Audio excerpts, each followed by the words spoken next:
शासनानं केली मराठा समाजाची फसवणूक या विषयावर आपण भाष्य करणार आहोत. बहुमताच्या जोरावर शासन जनतेच्या प्रश्नाकडे लक्ष द्यायला तयार नाही हे आता यावरून सिद्ध झालेलं आहे. शासनानं अनेक लोककल्याणकारी योजनांच्या निधीला खात्री लावलेली आहे आणि एवढंच नाही तर निवडणुकीच्या काळात दिलेले आश्वासनं देखील शासन पूर्ण करायला तयार नाही.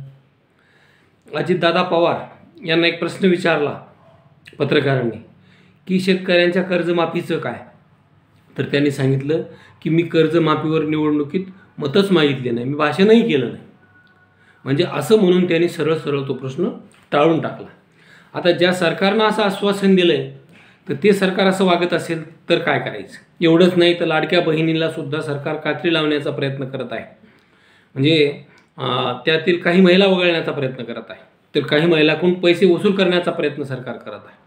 आणि एवढ्या सगळ्यावर अतिरेक म्हणून की काय, राज्यात लोकसंख्येनं सर्वात मोठा असलेला मराठा समाजाला देखील या सरकारनं सरळ सरळ फसवणूक केलेली आहे. गेल्या 25 तारखेपासून 25 जानेवारी ते 30 जानेवारी असे 6 दिवस संघर्ष योद्धा मनोज जरांगे पाटील यांनी आमरण उपोषण केलेलं आहे. त्यांच्याबरोबर अनेक शेकडो बांधवांनी त्या ठिकाणी अंतरवाली सराटीमध्ये आमरण उपोषण केलेलं आहे. आणि 30 तारखेला शासनाचे सामान्य प्रशासनाच्या विभागाच्या सचिवानं स्वाक्षरीनिशी 4 मागण्या मान्य करण्याचं पत्र दिलेलं आहे. आता या घटनेला 8 दिवस उलटून गेले तरी शासनानं त्यावर कुठलीही ॲक्शन घेतली नाही. ज्या सरकारनं अगदी रात्री जी आर काढले, पहाटेसुद्धा जी आर काढले तात्काळ त्या क्षणी, ते सरकार असं काय म्हणजे सरकारला असा काय गंभीर पेच निर्माण झालेला आहे. सरकारवर असा कोणाचा दबाव आहे की जे नियमात बसणाऱ्या मागण्या आहेत ते सरकार मान्य करायला तयार नाही. म्हणजे किती गंभीर बाब आहे. न्यायमूर्ती संदीप शिंदे समितीची स्थापना करण्यात, म्हणजे संदीप शिंदे समितीला 1 वर्षाची मुदतवाढ देण्यात येईल अशी सरळ मागणी. सामान्य प्रशासन म्हणजे प्रशासन विभागाचा एक उपसचिव त्याचं पत्र काढू शकतो, परंतु दुर्दैव आहे की शासनानं अद्यापही ती कृती केली नाही. एवढंच नाही तर त्या समितीला असलेलं कार्यालय देखील बंद करण्यात आलेलं आहे. म्हणजे शासन मराठा समाजाला कुठल्या स्तराची वागणूक या ठिकाणी देत आहे.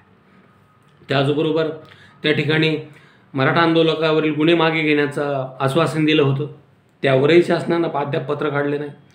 याशिवाय राज्यभरामध्ये शासन दरबारी ज्या नोंदी आहेत त्या नोंदी शोधण्यासाठी, म्हणजे महसुली असतील, शैक्षणिक असतील किंवा आणखी इतर कुठले असतील, तर त्या नोंदी शोधण्यासाठी त्या ठिकाणी कक्ष स्थापन केले जाणार होते. ते कक्षही तसेच आहेत. वंशावळाच्या समिती स्थापन करण्याचं आश्वासन दिलेलं आहे. म्हणजे काहीच्या नोंदी सापडल्यात पण वंशावळ जुळत नाही.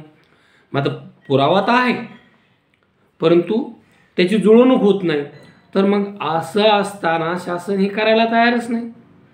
म्हणजे ही किती गंभीर बाब आहे. आणि मागच्या म्हणजे ज्या घटनेला 26 जानेवारी 2024 रोजी सरकारनं वाशीमध्ये जरांगे पाटलाच्या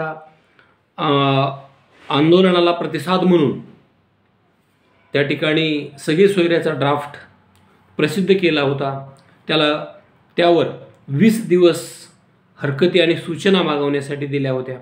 आणि या 20 दिवसामध्ये ज्या हरकती सूचना आलेल्या आहेत तर त्याचा आता निराकरण शासन करत आहे. म्हणजे शासनाला एवढा वेळ का लागतो हा मोठा प्रश्न आहे. या सूचना आणि हरकतीची संख्या सरकारच्या म्हणण्यानुसार 8.5 लाख आहे असं म्हणते सरकार. 13 जून 2024 रोजी सरकारचे तत्कालीन मंत्री आणि आत्ताचेही मंत्री शंभूराजे देसाई यांनी अंतरवाली सराठीमध्ये जरांगे पाटलाचं 4थं आमरण उपोषण मागे घेत असताना एक म्हणजे सांगितलं तिथं येऊन की आता जवळपास 4-4.5 लाख हरकती त्या ठिकाणी निकाली काढलेल्या आहेत आणि अवघ्या थोड्या राहिलेल्या आहेत, आम्हाला एक 2 महिन्याचा वेळ द्या म्हणलं होते. जरांगे पाटलांनी 1 महिन्याचा वेळ द्या, पण त्यांनी 2 महिन्याचा वेळ मागितला होता. आता त्या घटनेलाही 6 महिने होऊन गेले. म्हणजे नेमकं शासनाला ते द्यायचं आहे की नाही द्यायचं हा एक मोठा प्रश्न आहे. आणि दुसऱ्या बाजूला फडणवीस साहेब सांगतात की ज्या संविधानाच्या चौकटीत, कायद्याच्या चौकट नियमात बसत असतील तर त्या मागण्या आम्ही मान्य करू. आता ड्राफ्ट तुमच्याच सरकारनं काढलेला आहे. तिथं तज्ज्ञ मंडळीची टीम त्या ठिकाणी कार्यरत होती आणि तुम्ही घेतलेला निर्णय तुम्ही अंमलात आणत नाहीत, ही किती गंभीर बाब आहे. आपल्याच सरकारनं अवघ्या 9 दिवसामध्ये राज्यभर फिरून, चांदा ते बांदा फिरून खुल्या आणि मराठा समाजाचं सर्वेक्षण केलं. किती लोकांपर्यंत पोहोचलं?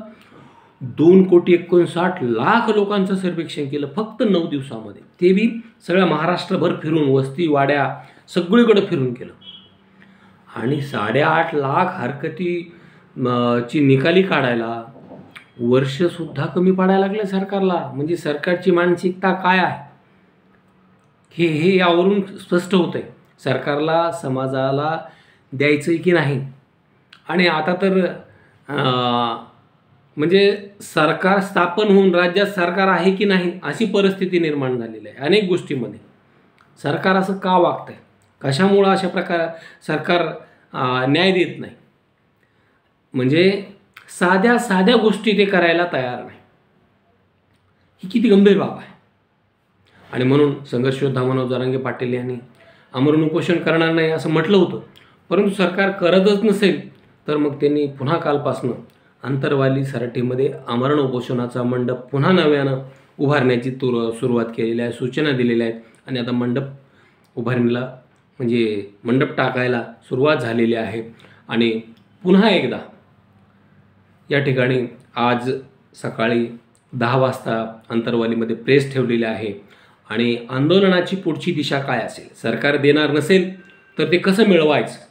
कारण आपण दुसरं काय करू शकतो, आपण सरकारकडे मागू शकतो. आणि सरकारने असं गृहीत धरू नये की लोकसभा झाल्या, आता विधानसभा झाल्या, आता पुढं जनतेची गरज नाही. पुन्हा जनतेच्या दरबारात यावंच लागणार आहे.